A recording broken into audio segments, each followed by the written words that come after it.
Бүгін бір жақсылық демалам деп едім, әттең есікті қағып тұр. Қарасам келіп тұр, әпкең ел аман қалайсың? Сыйлығым бар саған деген балама қарай тұр. Бір жерге барам да келем, үйбай-ай, как будто мен үшін туғандай. Не болдай, өзің бала болмағандай. Ойнатсай, жүре береді де жыламай. Мен бала қарай алмайын ғой, алып кетсе.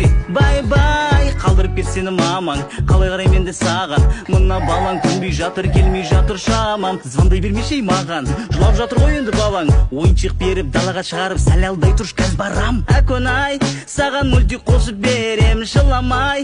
Отырсаң көп кәмпит берем, әпкетай. Балаң жылағанын қойды, тезірек, енді сен үйге келсең болды. Телефон ұстатпа қолына, кәмпит беруші болма. Берген жоқпын, қазір ғана ұйықтап қалды қолымда. Үйреніпсің ғой демде, енді уайымдамай менде. Ұйықтаған жақсы болып сонда, жезден екеуміз асықпай алып кетеміз түнде.